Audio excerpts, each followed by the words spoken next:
Phoenix media. வருகின்ற சட்டமன்ற தேர்தல் இன்னும் கொஞ்ச நாள் தான் இருக்குது. 2026 நடைபெறுகிறோம். ஆவடி தொகுதியில் முன்னாள் அமைச்சர் அப்துல் ரஹீம் அவர்களுக்கு அதிமுக சார்பாக சீட்டு ஒதுக்கப்பட்டால் வெற்றி வாய்ப்பு எப்படி இருக்கும், உங்கள் கருத்து? வணக்கம். இலா கணபதி, பாட்டாளி மக்கள் கட்சி திருவள்ளூர் மத்திய மாவட்ட துணை செயலாளர்.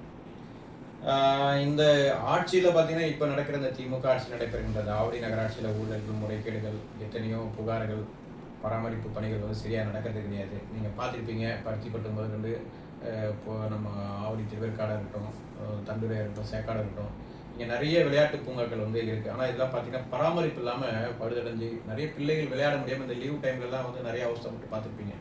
இவர் ஒரு எதிர்கட்சி தலைவராக இருக்கார். இந்த தொகுதியுடைய அப்துல் ரஹீம்ன்றது ஒரு எதிர்கட்சி தலைவராக இருக்கார். ஆனால் கடந்த ஆட்சியில் வந்து செயல்பாடுகள் செய்த அதிமுக அரசாங்கம் கொண்டு வந்த திட்டங்களையே இன்னைக்கு பராமரிப்பெல்லாம் போட்டுட்டாங்க. அதை எதிர்த்து இவர் குரல் கொடுக்கறது கிடையாதுங்க. ஏன்னா இதெல்லாம் இவர் குரல் கொடுக்கறதே கிடையாது. ஏன் இன்னைக்கு குப்பைகள் சரிவர எடுக்கிறது இல்லை, கழிவுநீர் கால்வாய்கள் சரியா போறதில்லை, இதெல்லாம் நிறைய பிரச்சனைகள் இருக்கு. அதெல்லாம் எடுத்து இவர் தினம் எடுத்து இதுக்கான மக்கள் பணிகளை செஞ்சால் மட்டும்தானே இவர் வாழ முடியும். ஆனால் இவர் இருக்காரா அப்படின்ற ஒரு கேள்விக்குறிதான் எனக்குள்ள எழுது. ஏன்னா இவர் தொகுதியில இருக்காரா என்பதுதான் என்னோட சந்தேகம். இப்போ அவர் வந்து அவருடைய செயல்பாடு இப்போ ஆவடி தொகுதியில இல்லைன்னு சொல்ல வரீங்க? கண்டிப்பா இல்லைன்னு தான் சொல்ல முடியும். ஏன்னா நீங்க பார்த்துருப்பீங்க, ஆவடியில் நடக்கிற புகார்கள் நீங்க பார்த்துருப்பீங்க. எத்தனை புகார்கள் இருக்குது, எதற்காக ஒரு தீர்வு கண்டிருக்காரா நீங்க சொல்லுங்க, நான் ஒத்துக்கிறேன். இப்போ ஒரு இன்னொரு குற்றச்சாட்டும் வருது. அமைச்சர் நாசர் அவர்கள் வந்து இவருடைய உறவினர்னு சொல்றாங்க, அது உண்மையா?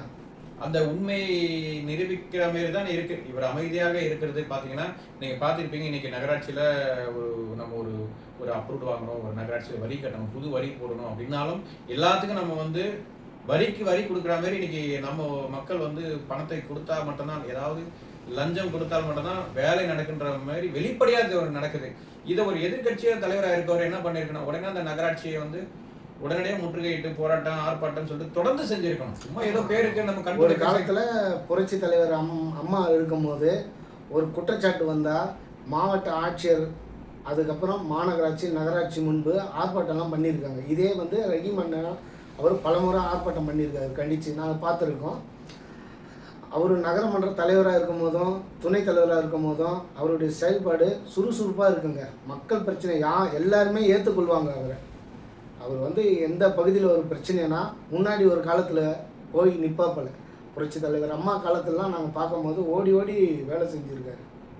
அதுக்கு காரணம் வந்து அவர் கிடையாதுங்க. அன்றைக்கு இருந்த முதல்வர் அம்மையார் ஜெயலலிதா அவர்களுடைய திறமையான ஒரு ஆட்சி. அவர்கள் விடுகிற ஒரு புகார் போகுது அப்படின்னா அவங்க நாளைக்கு காலையில் இவர் அமைச்சராகவே இருக்க முடியாது. ஏன்னா அந்த அளவுக்கு அவங்களுடைய ஒரு கட்டுக்கோப்பான ஒரு அதிகாரி வந்து பயந்தாங்க. அதன் காரணமாக தான் இவர் வந்து அன்னைக்கு செஞ்சாரே கண்டி இவரால் அதை செய்யலை. ஏன்னா அன்னைக்கு இருந்த அரசாங்கம் அதிகாரிகள் வந்து ஒரு பயம் இருந்தது. ஒரு புகார் போச்சுன்னா உடனே இந்த அம்மா தூக்கி நம்ம வெளில அடிச்சிருவாங்க, அதிகாரி தூக்கி கண்ணு தெரிய இடத்துல போட்டுருவாங்க அப்படின்ற ஒரு காரணத்தால் தான் வேலை நடந்தது. தற்போது எந்த பணியும் இவர் வந்து செய்யறது கிடையாது. இவர் இந்த தொகுதிக்கு இவர் வெற்றி பெறுவாரா அப்படின்றதே என்னுடைய கேள்விக்குறி.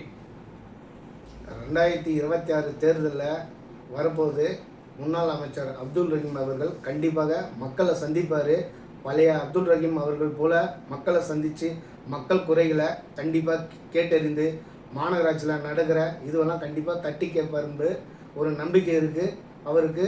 வருகின்ற சட்டமன்ற தேர்தல் சார்பாக, ஆவடி தொகுதி சார்பாக நன்றி தெரிவித்துக் கொள்கிறேன்.